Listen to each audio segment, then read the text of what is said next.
తెలుగు జాతి సంక్షోభంలో ఉన్న ప్రతిసారి వారికి వెలుగు బాటై నిలిచింది తెలుగుదేశం పార్టీ. నందమూరి తారక రామారావు 1982 మార్చి 29న టీడీపీకి ఊపిరిపోశారు. 43 ఏళ్ల ప్రస్థానంలో ఎన్నెన్నో ఆటుపోట్లు అయినా రాటుతేలి జాతీయ రాజకీయాల్లో కీలక శక్తిగా మారింది. నేడు 43వ ఆవిర్భావ దినోత్సవం జరుపుకుంటున్న ఆ పార్టీ పుట్టుకే పెను సంచలనం. ఆంధ్రప్రదేశ్ రాజకీయ చరిత్రలో ప్రధాన ఘట్టం.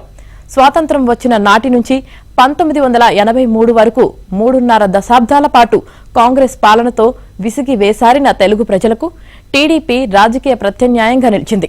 చివరకు అదే ప్రధాన పక్షంగా నిలిచింది.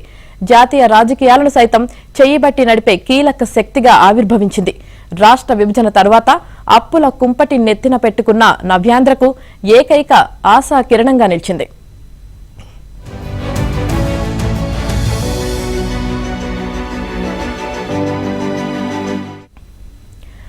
1982లో ఆవిర్భావం తర్వాత 10 సార్లు శాసనసభ ఎన్నికలు జరగగా 6 సార్లు టీడీపీ విజయం సాధించింది.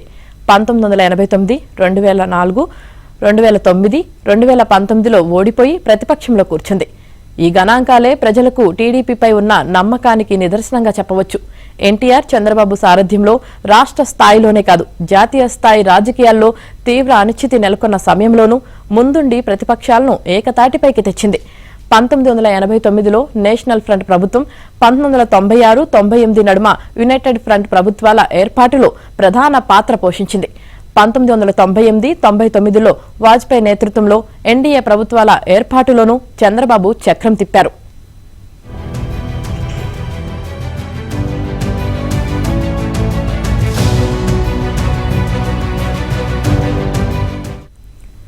రెండు 2024లో మూడోసారి ప్రధానమంత్రి అయిన మోదీ నాయకత్వంలోని ఎన్డీఏ సర్కార్కు టీడీపీయే ఆలంబనంగా మారింది. నాదెండ్ల భాస్కర్ రావు సృష్టించిన ఆగస్టు సంక్షోభం మొదలు లక్ష్మీ పార్వతి నుంచి పార్టీని కాపాడుకొని నిలదొక్కునేలా చేయడంలో 2004, 2009లో వరుస పరాజయాలు అనంతరం ఫినిక్స్ పక్షిలా ఎగిరి 2014లో అధికారం చేజిక్కించుకోవడం, 2019, 24 నడుమ తీవ్ర నిర్బంధాలను అధిగమించి 2024 ఎన్నికల్లో రికార్డు విజయాన్ని నమోదు చేయడం వరకు ప్రతి సంక్షోభాన్ని అవకాశంగా మలుచుకోవడం వల్లే సాధ్యపడింది.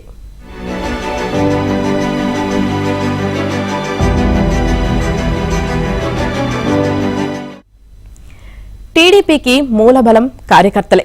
పార్టీ ఆశయాలకు కట్టుబడిన బలమైన కేడర్ దాని సొంతం. 1 కోటి పైచిలుకు సభ్యత్వాల నమోదే దీనికి నిదర్శనం. గత 5 ఏళ్లలో వైసీపీ ప్రభుత్వ అరాచకాలను, వేధింపులను తట్టుకొని పార్టీ నిలబడగలిగిందంటే ప్రధాన కారణం కార్యకర్తలే. మెడపై కత్తిపెట్టి పార్టీ మారితే తప్ప వదిలేది లేదని బెదిరించినా పార్టీ జెండా కప్పుకొనే చనిపోతానని చెప్పి మరీ ప్రాణాలు విడిచిన చంద్రయ్యలే టీడీపీ బలం. అయినా పార్టీ కేడరా, రాష్ట్రాభివృద్ధి అంటే అభివృద్ధి వైపే మొగ్గు చూపే విధానం ఆ పార్టీది, చంద్రబాబుది. అందుకే ఆయన్ను వ్యతిరేకించేవారు కూడా అభివృద్ధి గురించి చెప్పాల్సి వస్తే ఆయన్నే ఉదాహరణగా చెబుతుంటారు.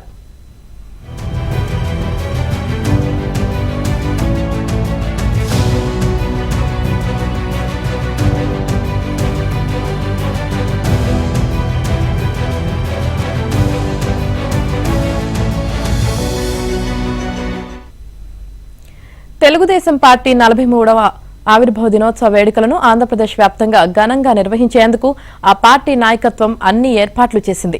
ఉదయం 9 గంటలకు టీడీపీ కేంద్ర కార్యాలయంలో అట్టహాసంగా వేడుకలు నిర్వహించనున్నారు. జాతీయ అధ్యక్షుడు చంద్రబాబు పార్టీ జెండాను ఆవిష్కరించి వ్యవస్థాపక అధ్యక్షుడు ఎన్టీఆర్ విగ్రహానికి పుష్పాంజలి ఘటించి ఆవిర్భావ సభను ప్రారంభిస్తారు. ఈ వేడుకల్లో పార్టీ జాతీయ ప్రధాన కార్యదర్శి మంత్రి లోకేష్, రాష్ట్ర అధ్యక్షుడు పల్లా శ్రీనివాస్ యాదవ్, పోలిట్ బ్యూరో సభ్యులు, ప్రజాప్రతినిధులు, సీనియర్ నేతలు పాల్గొంటారు. ఏపీ వ్యాప్తంగా ఆవిర్భావ దినోత్సవాలను నిర్వహించాలని ఎన్టీఆర్ విజయ ప్రస్థానం, సీఎంగా చంద్రబాబు సాధించిన విజయాలకు సంబంధించిన వీడియోలను జిల్లా వ్యాప్తంగా ప్రదర్శించాలని ఆదేశించింది.